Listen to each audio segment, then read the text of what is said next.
X Y Z ये angle इससे opposite है एक्स जेड। जो हम ये जो चीज हमने लिखा है इसको हमको solve 9th standard quadrilateral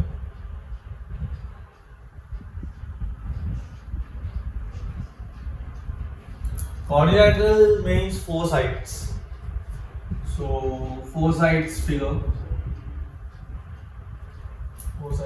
there are many four sides figure, parallelogram, rhombus, trapezium, ठीक है, बहुत सारे फोर साइड्स फिगर्स होते हैं।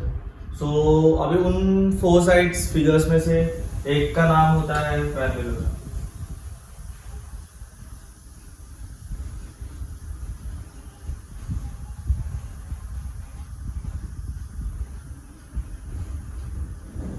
सुना होगा आपने पैरेललोग्राम कभी। सो पैरेललोग्राम ऐसा दिखता है, ठीक है।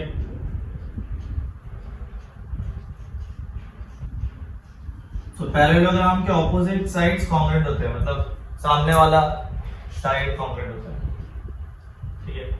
ऑपोजिट एंगल्स कॉन्ग्रुएंट होते हैं। ऑपोजिट एंगल देखो, ए का ऑपोजिट सी है, डी का ऑपोजिट बी है, ऑपोजिट एंगल्स कॉन्ग्रुएंट होते हैं, ठीक है। ये इसका प्रॉपर्टीज है, जैसे कि रेक्टेंगल का कैसा प्रॉपर्टी होता है वैसे इसका भी एक प्रॉपर्टी है, ठीक है। Diagonal bisect each other, diagonal इसको बोलते हैं, एसी डायगोनल है, एसी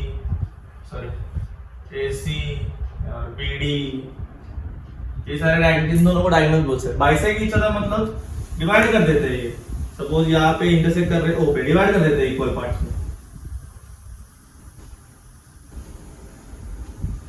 डिवाइड कर देते हैं इक्वल पार्ट्स में, ठीक है। जैसे कि एक एग्जांपल ले लेते हैं, मैंने बोल दिया कि अगर BD, let's take BD 8 centimetre है, ठीक है। बीडी कितना है 8 सेंटीमीटर, तो बता अभी ओडी कितने है, कुछ नहीं, आधा होगा उसका। तो लिखेंगे कैसे उसको, लिखनी है ऐसे कि ओडी क्या है, आधा है, हाफ है किसका, बीडी का, ठीक है। बीडी है, ओ नहीं था वो, ठीक है। तो ओडी इज 4 सेंटीमीटर। समझ में आया आपको कैसा क्या होता है, कैसा है, ठीक है। और भी प्रॉपर्टीज है, जैसे कि हमने एक प्रॉपर्टी लिया कि ऑपोजिट एंगल्स कॉन्ग्रुएंट होते हैं।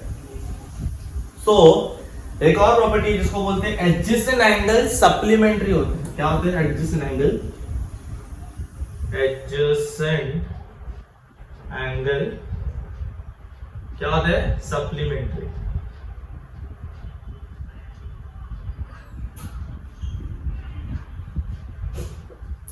सप्लीमेंट्री, ठीक है। सप्लीमेंट्री का मतलब क्या होता है? 180 डिग्री। और एडजेसेंट एंगल का मतलब क्या होता है? बाजू वाला एंगल।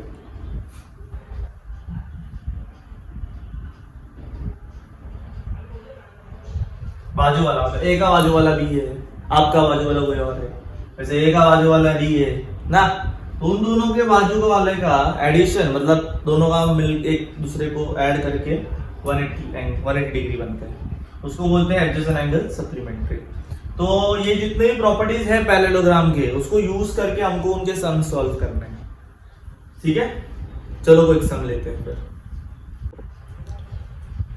पहला सम ये है पैरेललोग्राम का कि diagonals of the parallelogram XYZ intersect at point O, ठीक है।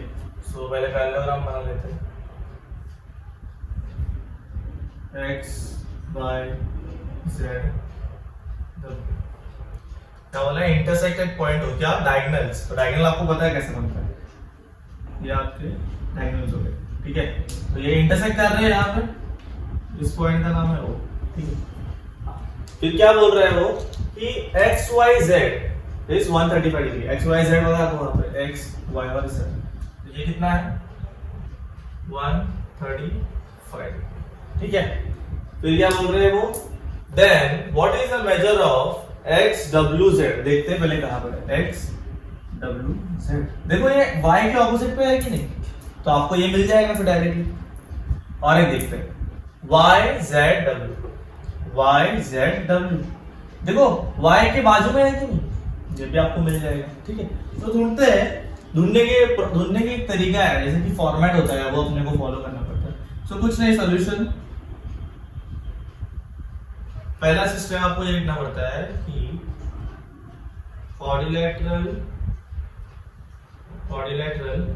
X Y Z W is a parallelogram. ये क्यों लिखते हैं? अगर ये लिख दिए तो सारे प्रॉपर्टीज अप्लाई कर सकते हैं, नहीं लिखोगे तो मालूम कैसे पड़ेगा कि फिगर कौन सा है? टीचर को पता चलना चाहिए कि तुम्हारा कॉन्सेप्ट क्लियर है, ठीक है। सो गिवन जो चीज दिए गए हैं वो हमको लिख देनी चाहिए। तो क्या दिया हुआ है? x y z। कितना दिया है x y z? 135 डिग्री, ठीक है, 135 डिग्री। तो अभी x y z ये एंगल इससे ऑपोजिट है, तो x y z कॉन्ग्रुएंट है कौन सा एंगल से? x w z से ना, यस, ठीक है। तो ये आपको तो गिवन में मालूम पड़ा, ये आपको ऑलरेडी दिया गया था इसलिए हमने गिवन में लिखा है। और ये तो प्रॉपर्टीज है, तो इधर क्या आएगा? Properties of a parallelogram.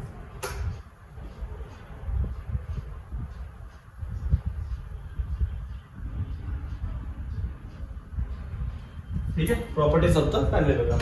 सो और इसको इक्वेशन नंबर 1 भी डाल देते हैं। ये आप सोच रहे होंगे कि ये क्या लिखा होगा, इसको रीजंस बोलते हैं। देखो ज्योमेट्री में अगर आप रीजंस नहीं लिखोगे आपको मार्क्स नहीं मिलने वाला, बिना रीजंस के आपको कोई मार्क्स नहीं देने वाला। तो ज्योमेट्री में कुछ भी स्टेप आप करते हो उस चीज का रीजन होना जरूरी है, ठीक है। अभी इसके बाद वाला स्टेप मैं लिख दूंगा कि x W Z is 135 degree, ठीक है। आपको पता है ये कहां से आया, ठीक है, बट इसका रीजन लिखना जरूरी है। ये कहां से आया? ये अपने को इससे मालूम पड़ा कि ये इससे कॉन्ग्रुएंट है और ये 35 डिग्री है, तो गिवन और 1, तो इधर लिखने का फ्रॉम गिवन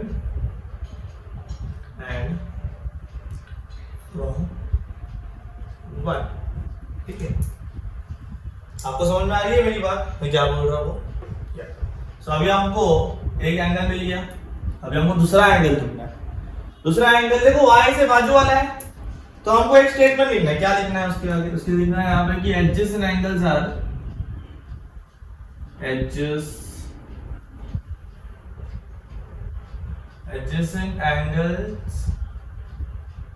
are supplementary, ठीक है,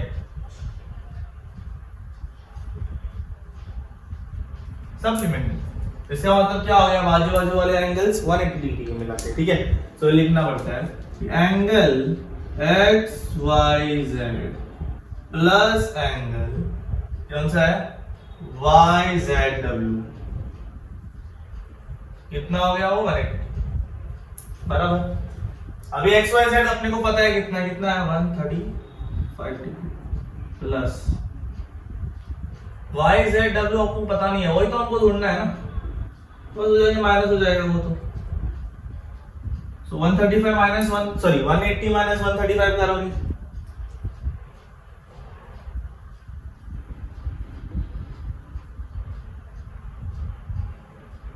तो कितना आने वाला है? 45 मिल गया।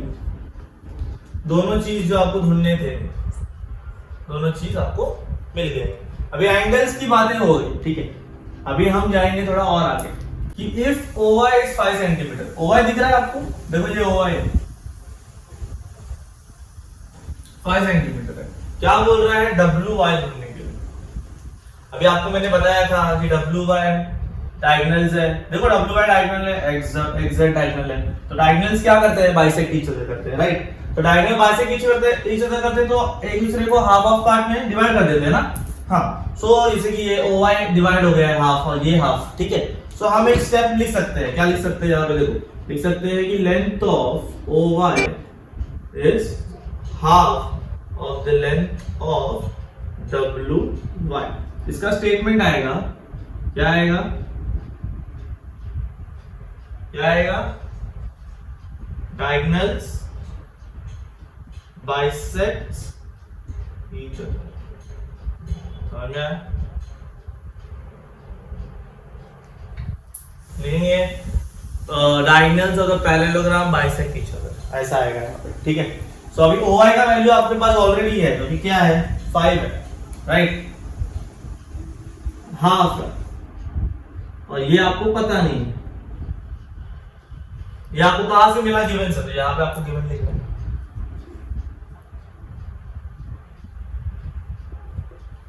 ठीक है, सो अभी ये 2 इधर डिवाइड है, इधर आके मल्टीप्लाई हो जाएगा। तो क्या हो जाएगा? 5 इंटू 2। तो लेंथ ऑफ डब्ल्यू वाई आपको मिल गया, कितना है? 10 सेंटीमीटर। फिर लास्ट में आपको एक फाइनल आंसर लिख देना है, जो जो आपने चीजें ढूंढी ये तीनों का आपको फाइनल आंसर लिखना है। यही एक पूरा पैटर्न है ज्योमेट्री के सम्स को सॉल्व करना। देखो ज्योमेट्री का सम्स दिखते इजी है, कर भी लेते हो, बट फिर भी फुल मार्क्स नहीं मिलता है। उसके पीछे एक ये है कारण है, जो कि क्या बोलते हैं कि हम पैटर्न में नहीं करते। बहुत सारी चीजें हैं जो हम ये जो चीज हमने लिखा है इसको हमको बॉक्स में डालना जरूरी है। ठीक है, ये रीजन लिखना जरूरी है, ये प्रॉपर पैटर्न में करना जरूरी है। ठीक है, तो ये सारी चीजें ध्यान में रखा करो। Thank you.